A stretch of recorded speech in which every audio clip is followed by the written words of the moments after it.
Big Boss Jock, más M50. El Poderoso, 750 kilohertz AM en el radio. Soy yo, el gran jefe de los jockeys del discos. Radio Rebelde. The seventh day of the protest out here in front of the F.B.I. field office located in Redding, California. This is day 7. I believe segment 5. I forgot to mention segment 4. I do believe I'm at 5. Should have looked at the beginning number. Oh well. Oh well, I wouldn't want to say that. It sounds as if I don't care and I'm unprofessional. This is the Big Boss Talk. It's a radio show. Gonna be transmitted to the whole world right now. If you're tuned into 750 kilohertz AM and you're in the vicinity, these words are being heard. Continuing with the show, 1 minute 42 seconds into the inaugural speech, Trump said Michael Obama, red with black striped tie. Placed in front of the stripes were credentials. Tag showing the subconscious eye perceived indicates ID been established. 143. Man represented Michael walked off, exited from left side of the screen. Indicated he is among the audience, side where sits the Trumps. 145, soon to be nationalist uniform, one they do the one hand salute to. He bent down, same time trench coat, brown trench coat, moved his arm. 1 minute 47 seconds, nationalist uniform darted behind Trump, remained crouched down. Analysts, remember this is a prestigious event. Should be taken as quite odd, the behavior. 140 to 145.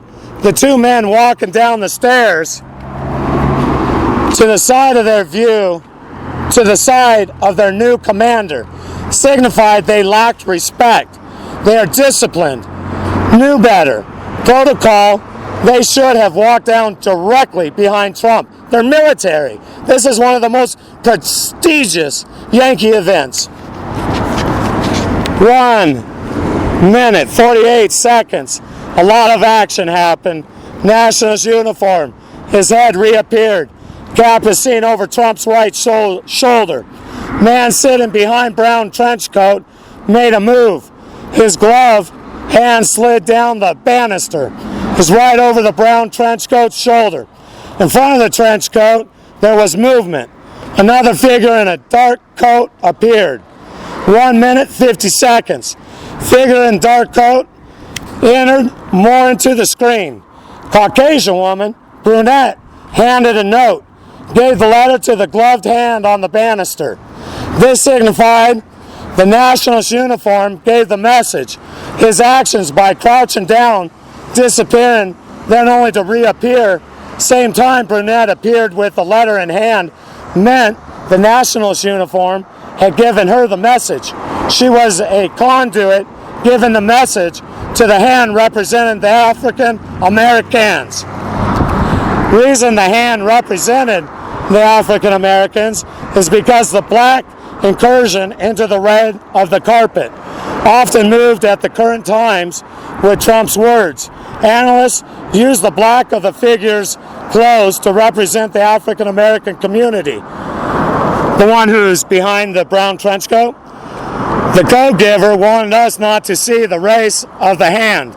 For that reason, the person had on a glove, which allowed the subconscious eye to perceive the African American community as being represented by those dark clothes. The dark glove, there was only a little bit showing that maybe that tone isn't African American, but the subconscious eye will perceive that the dark trench coat, the dark glove, the owner is African American, representing the African American community. Continuing on. 1 minute, 50 seconds in. Nationalist uniform. Walk towards left of the screen. His movements show lack of respect. He should have walked up the stairs directly behind his new commander. 1 minute, 51 seconds into the clip. Analysts put their finger on the letter. Next image, freeze. There's going to be a letter. Where's the letter? Let me see. The nationalist uniform. I will think back to the clip. Analysts put their finger on the letter. Oh, the letter that's being given with the glove. Yeah, put their hand on the letter. Next image, freeze. George Jr. Bush will then appear under the finger. Behind him is Richard Cheney wearing a cowboy hat. Gray Derby represented the CIA.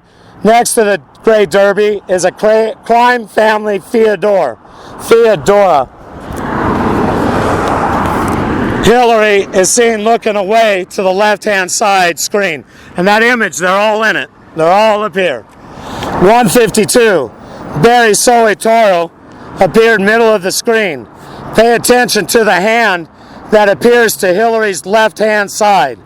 Blue cloth arm will hold a dark blue piece of material, then lets it open right on time.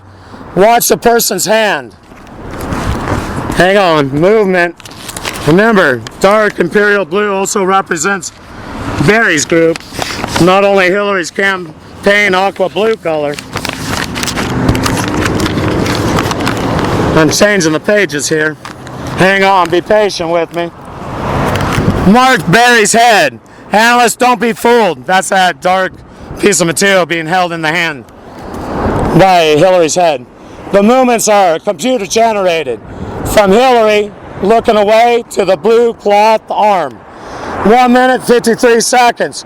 Gray Derby wearer said hi. Pay attention to his movements. Gray Derby went from right side of Richard, that's Richard Cheney, to his left side. Cocked his head towards George Jr. This signified he is part of their conversation, meaning part of the planning. George Jr. is holding on to a piece of plastic. Same piece Hillary is holding on to. Hillary is then looking at Gray Derby wearer. That same plastic, because the package, Barry's the package. The deliverer, that'd be George Jr. The backers, those are the financiers, like Richard Cheney and the white scarf wearer that's over there before the brown trench coat wearer who's given the codes representing the CIA that we all know. Here we go. This is all being given right there in the inaugural speech. Got to stay with it here. Need to keep my voice. I'm receiving a little rain. I might need to be going on my way, but I'll keep going while I can. If it gets too much, I'm going to have to cover my signs and head on home. Well, I can still call it that. It is John's and Tabitha's. I got kicked out. John is the one who played the part of Dad, not my DNA.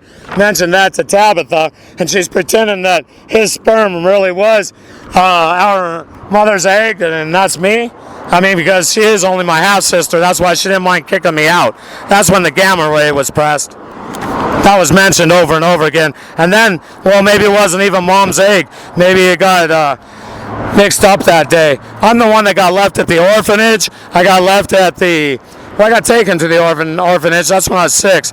My younger sister was born, and she needed to make up with John, so she took me to the orphanage, and John was waiting in the car. They couldn't take me without doing an investigation. Why'd she want to give up me and not keep the other 2? And she didn't want, now there was 3. She didn't want CPS investigating, so they couldn't leave me at the orphanage.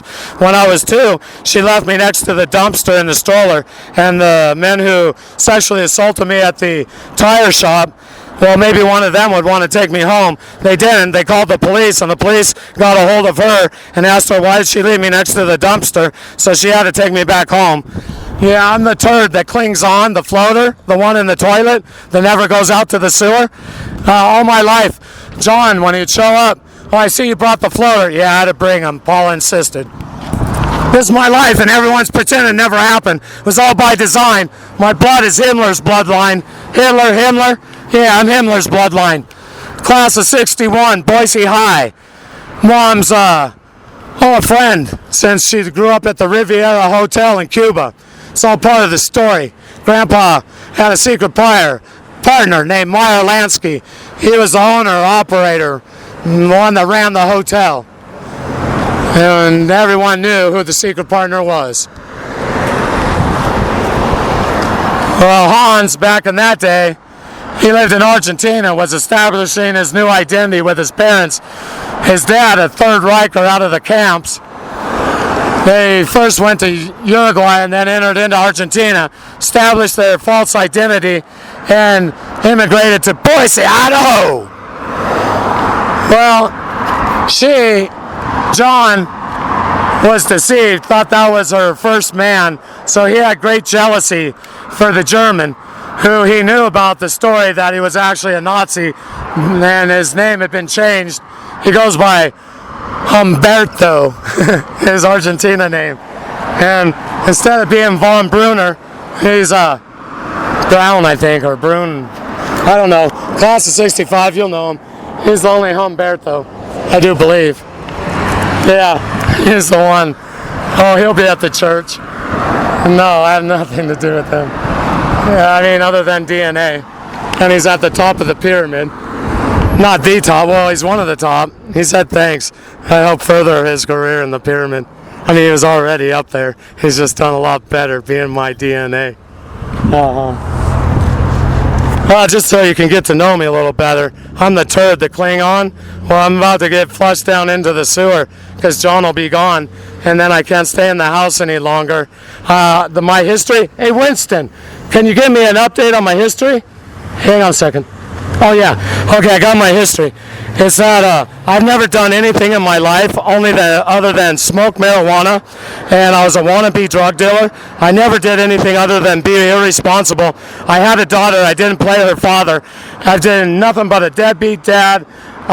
There's a 00 ward that gets used often, and, well, I need to move out because that's the way it is. I don't have any pay. Every month I get a paycheck sent to Idaho in my name for $5,000 from the Secret Service. I am an agent since 1988. The only thing is the driver's license that I hold is a different number than the driver's license that Diane Hawkins of the CIA, who is a bloodline relative of mine, she holds. She has a different number. It's my picture, my fingerprint, my identity, just a different number. So they can play this game with me. When the gamma ray was pressed without my awareness, I signed a power of attorney. She filed it in Idaho in Payette County. I wasn't aware of this for 46 years. I am almost 47, figured it out a month ago. And the F.B.I. plays giggly-goo, silly games. Continue. And I'll be right out here in front of their office, doing what I do. Protesting. And I'm asking the public, I need a GTX 900 Motorola, and I get it go, go, go. It's less than $100, and I'm frustrated. Yes, I am. You hear me, FBI?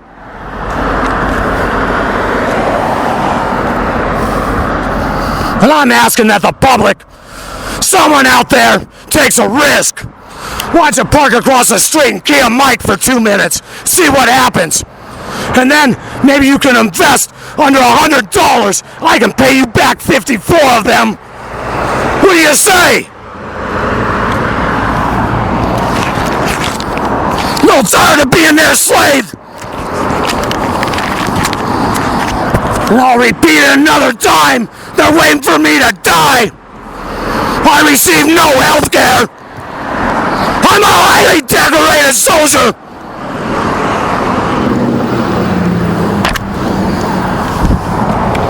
Continue will of protest. This big boss Chuck momentarily signing off. My 750 El Poderoso 750 kilohertz AM en el radio. Soy yo, Gran Jefe de los choques del discos. Firmando fuera. Yeah. Radio Rebelde.